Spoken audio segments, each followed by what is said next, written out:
السلام علیکم ورحمۃ اللہ وبرکاتہ مغفرتہ بسم اللہ الرحمن الرحیم اللہم صلی علی محمد عبدک ورسولک وصلی علی المؤمنین والمؤمنات والمسلمین والمسلمات۔ نماز کے فضائل۔ میٹھے میٹھے اسلامی بھائی اور بہنوں، ہر عاقل بالغ اسلام بھائی اور بہن پر روزانہ 5 وقت کی نماز فرض ہے۔ نماز کے فرض ہونے کا جو انکار کرے وہ کافر ہے۔ ایک بھی نماز جان بوجھ کر وقت گزار کر پڑھنا یعنی قضا کرنا کبیرہ گناہ ہے، اور معاذ اللہ کی پناہ بالکل ہی نہ پڑھنا تو نہایت ہی سخت کبیرہ گناہ ہے۔ بدقسمتی سے آج مسلمانوں کو نماز کی بالکل پرواہ ہی نہ رہی۔ ہماری مسجدیں ویران رہتی ہے۔ آئیے نماز کے فضائل پڑھیے اور دیکھیے اللہ عز و جل ہم پر نماز فرض کر کے خود ہم پر ہی احسان عظیم فرمایا ہے۔ ہم تھوڑی سی محنت کریں، نماز پڑھے تو اللہ عز و جل ہمیں کتنا زبردست اجر و ثواب مرحمت فرماتا ہے۔ اللہ عز و جل نے قرآن مجید میں جا بجا نماز کی تاکید فرمائی ہے۔ ارشاد ہوتا ہے وَأَقِیمِ الصَّلَاةَ لِذِکْرِی، ترجمہ کنز ایمان، اور میری یاد کے لیے نماز قائم رکھ۔ اللہ عز و جل ایک دوسرے مقام پر ارشاد فرماتا ہے ان الصلاۃ کانت علی المؤمنین کتابا موقوتا، بے شک نماز مسلمانوں پر وقت باندھا ہوا فرض ہے۔ آج کل ہم نے بڑی ترقی کر لی ہے اور اوقات معلوم کرنا اب کوئی مشکل بات ہی نہیں۔ وقت معلوم کرنے کے لیے گھڑیاں موجود ہیں۔ پہلے لوگ سورج اور چاند ستاروں کو دیکھ کر وقت معلوم کرتے تھے۔ نماز کے لیے اوقات اب بھی انہی ذرائع سے معلوم کر کے توقیت دان علماء ہماری سہولت کے لیے اوقات نماز کا نقشہ تیار کرتے ہیں، اور عموماً ہماری مساجد میں یہ نقشے آویزاں ہوتے ہیں۔ ہر نماز اپنے وقت میں ہی پڑھنا چاہیے۔ سیدنا ابو درداء رضی اللہ تعالیٰ عنہ حضرت سے روایت ہے کہ اللہ عز و جل کی بارگاہ میں سب بندوں سے زیادہ عظمت والے لوگ وہ ہے جو سورج اور چاند کا دھیان رکھتے ہیں۔ ساتھیوں نے کہا اے ابو درداء رضی اللہ تعالیٰ عنہ، کیا اس سے مؤذن مراد ہے؟ فرمایا نہیں، بلکہ اس سے مراد وہ مسلمان ہیں جو نماز کے وقت کا خیال رکھتے ہیں۔ ام المؤمنین سیدتنا عائشہ صدیقہ رضی اللہ تعالیٰ عنہا سے روایت ہے، تاجدار مدینہ صلی اللہ علیہ وسلم ارشاد فرماتے ہیں اللہ عز و جل ارشاد فرماتا ہے اگر بندہ وقت میں نماز قائم رکھے تو میرے بندے کا میرے ذمہ کرم پر عہد ہے کہ اسے عذاب نہ دوں اور بے حساب جنت میں داخل کروں۔ نماز بڑھیا کی ایمان افروز حکایت۔ حضرت سیدنا نوح علیہ نبینا علیہ الصلوۃ والسلام کی قوم پر طوفان آیا تو اللہ تبارک و تعالیٰ نے حضرت نوح علیہ السلام کو حکم دیا کہ جو اللہ عز و جل کے برگزیدہ بندے ہیں ان کو اپنے ساتھ لے لو اور کشتی میں سوار ہو جاؤ۔ آپ علیہ السلام نے ایسا ہی کیا، اور وہ ایک بڑھیا سے وعدہ فرما لیا کہ جب طوفان آئے گا تو میں تم کو بھی ساتھ کشتی میں لے لوں گا۔ مگر جب طوفان آیا تو حضرت نوح علیہ السلام کو اس بڑھیا کے مطلق خیال نہ آیا۔ طوفان آ کر اپنی تباہیاں مچاتا رہا اور بڑھیا اپنے مکان میں نماز میں مشغول رہی۔ طوفان گزر جانے کے بعد حضرت نوح علیہ السلام کو اچانک بڑھیا کا خیال آیا اور بے حد افسوس ہوا۔ جب آپ علیہ السلام اس کے مکان کے پاس سے گزرے تو دیکھا بڑھیا اپنے مکان میں موجود ہے اور عبادت میں مشغول ہے۔ آپ علیہ السلام نے اس کو سلام کیا۔ بڑھیا بولی کیا طوفان آ گیا؟ آپ علیہ السلام نے فرمایا محترمہ طوفان تو آ کر گزر بھی گیا، کیا آپ کو خبر نہیں ہوئی؟ بڑھیا بولی واقعی مجھے تو طوفان کی مطلق خبر ہی نہ ہوئی، میں تو یہاں نماز میں مصروف تھی۔ کیوں کر نہ میرے کام بنے غیب سے حسن رحمت اللہ تعالیٰ علیہ، بندہ بھی ہوں تو کیسے بڑے کار ساز کا عز و جل۔ ارکان اسلام 5 ہیں، 1 توحید و رسالت، 2 نماز، 3 زکوٰۃ، 4 حج، 5 رمضان کے روزے۔ حضرت سیدنا عبداللہ ابن عمر رضی اللہ تعالیٰ عنہ سے روایت ہے سرکار مدینہ صلی اللہ علیہ وسلم فرماتے ہیں اسلام کی 5 بنیاد 5 چیزوں پر ہے۔ 1، اس بات کی شہادت دینا کہ اللہ عز و جل کے سوا کوئی سچا معبود نہیں۔ 2، اور محمد صلی اللہ علیہ وسلم اس کے خاص بندے اور رسول ہیں۔ 2، نماز قائم کرنا۔ 3، زکوٰۃ دینا۔ 4، حج کرنا۔ 5، رمضان کے روزے رکھنا۔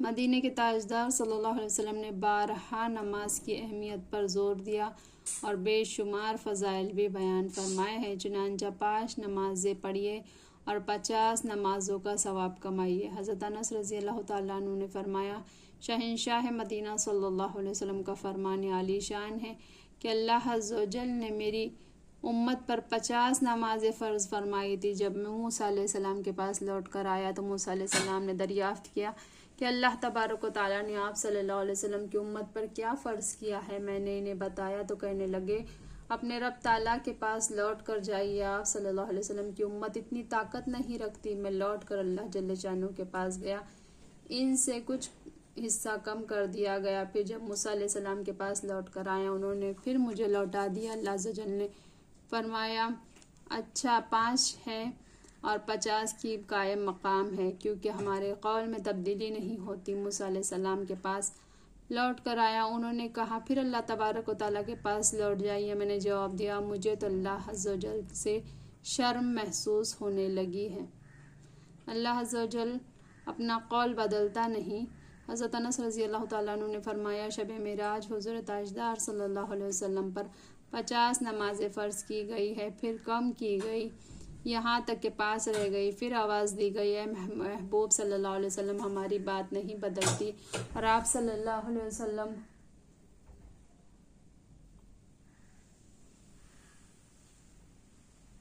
کے لیے ان 5 کے بدلے میں 50 کا ثواب ہے۔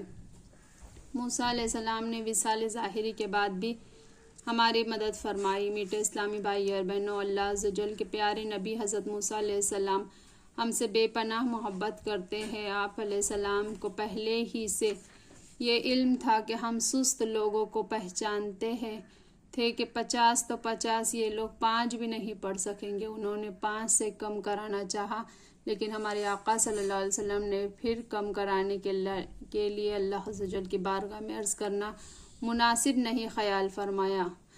یقیناً اس میں کوئی مصلحت ہی تھی، مگر پھر بھی اللہ عز و جل کی شان رحمت دیکھیے کہ ہم نمازیں 5 پڑھے اور وہ ثواب 50 ہی کا عطا فرمائے۔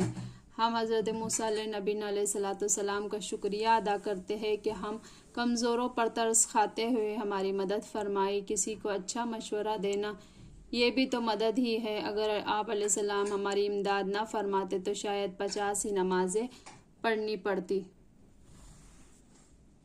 مختلف انبیاء علیہ السلام نے مختلف اوقات کی نمازیں جدا جدا مواقع پر ادا فرمائی۔ اللہ عز و جل نے اپنے ان محبوبان بارگاہ کی ان حسین اداؤں کو ہم غلامان مصطفیٰ صلی اللہ علیہ وسلم پر فرض کر دیا۔ چنانچہ نماز فجر حضرت سیدنا آدم صفی اللہ علیہ نبی علیہ السلام نے صبح ہونے کے شکریہ میں ادا کی، کیونکہ انہوں نے جنت میں رات نہ دیکھی تھی۔ اللہ عز و جل کی رحمت سے جنت میں اجالا ہی اجالا، نور ہی نور ہے۔ جب آدم علیہ السلام نے اپنے مبارک قدموں سے زمین کو نوازا تو شب دیکھی، اور پھر صبح ہوئی تو خوش ہو گئے اور شکرانہ میں نماز ادا کی۔ نماز ظہر حضرت سیدنا ابراہیم خلیل اللہ علیہ نبینا علیہ السلام نے اپنے فرزند حضرت سیدنا اسماعیل ذبیح اللہ علیہ نبینا علیہ السلام کی جان محفوظ رہنے اور دمبا قربانی کرنے کے شکریہ میں ادا کی۔ نماز عصر حضرت سیدنا عزیر علیہ نبینا علیہ السلام نے پڑھی، اس لیے کہ 100 برس کے بعد زندہ فرمائے گئے۔ حضرت عزیر علیہ السلام کا واقعہ نہایت ہی دلچسپ ہے۔ حکم خداوندی سے آپ 100 برس سوئے رہے۔ آپ علیہ السلام کی سواری کا گدا گل کر بکھر گیا، لیکن آپ علیہ السلام کی جھولی میں پھل وغیرہ صحیح و سالم رہے۔ 100 برس کے بعد اللہ عز و جل نے آپ کو دوبارہ زندہ فرمایا۔ آپ علیہ السلام کی نظروں کے سامنے گدھے کو بھی زندہ کیا۔ شکرانے میں آپ علیہ السلام نے عصر کی نماز ادا کی، کیونکہ وہ شام ہی کا وقت تھا۔ نماز مغرب حضرت سیدنا داؤد علیہ نبینا علیہ الصلوۃ والسلام نے پڑھی اپنی توبہ قبول ہونے کے شکریہ میں، کیونکہ ان کی توبہ بوقت مغرب قبول ہوئی تھی۔ 4 رکعت کی نیت کی تھی، مگر درمیان میں 3 رکعت پر ہی سلام پھیر دیا۔ نماز عشاء کی نماز ہمارے آقا صلی اللہ علیہ وسلم نے ادا فرمائی۔ ہمارے سرکار صلی اللہ علیہ وسلم پر تہجد کی نماز بھی فرض تھی۔ نماز عشاء شہنشاہ دو عالم تاجدار مدینہ صلی اللہ علیہ وسلم نے ادا کی۔ نماز عشاء حضور صلی اللہ علیہ وسلم کی امت کی خصوصیت ہے، اور نماز پنج گانا بھی اور نماز تہجد کی فریضت سرکار مدینہ صلی اللہ علیہ وسلم کا خاصہ مبارک۔ خوشخبری سن کر سجدہ شکر کرنا سنت ہے۔ میٹھے اسلامی بھائی اور بہنوں، انبیاء علیہ السلام نے خوشی کے موقع پر نماز ادا فرمائی۔ کیا ہم نے بھی کبھی کسی خوشی کے موقع پر سجدہ شکر ادا کیا ہے؟ جب بھی کوئی خوشخبری ملے تو سجدہ شکر ادا کرنا سنت ہے۔ جیسا کہ حدیث مبارکہ میں ہے، میدان بدر میں ابو جہل مارا گیا تو ہمارے پیارے آقا صلی اللہ علیہ وسلم سجدہ شکر ادا فرمایا۔ اللہ عز و جل ہمیں بھی خوشخبری سننے پر سجدہ شکر ادا کرنے کی توفیق عطا فرمائے۔ اللہ عز و جل کرے کہ آپ کو کوئی یہ خوشخبری سنائے کہ آپ کا مدینہ منورہ کا ویزا لگ گیا ہے تو اس پر سجدہ شکر کرے۔ سجدہ شکر کا طریقہ: باوضو کھڑے اللہ اکبر کہتے ہوئے سجدے میں جائے، 3 بار سبحان ربی الاعلیٰ پڑھ کر اللہ اکبر کہتے ہوئے کھڑے ہو جائے۔ نہ اس میں ہاتھ کانوں تک اٹھانا ہے، نہ باندھنا ہے، نہ ہی سلام پھیرنا ہے۔ سجدہ تلاوت کا بھی یہی طریقہ ہے، کھڑے سجدے میں جانے کی بجائے بیٹھے جائے تو بھی جائز ہے، مگر افضل کھڑے ہو کر ہے۔ ہر نماز پچھلی نماز کے بعد ہونے والے گناہ مٹا دیتی ہے۔ حضرت حارث رضی اللہ تعالیٰ عنہ روایت کرتے کہ حضرت عثمان رضی اللہ تعالیٰ عنہ ایک دن تشریف فرما تھے اور ہم بیٹھے تھے کہ مؤذن آ گیا۔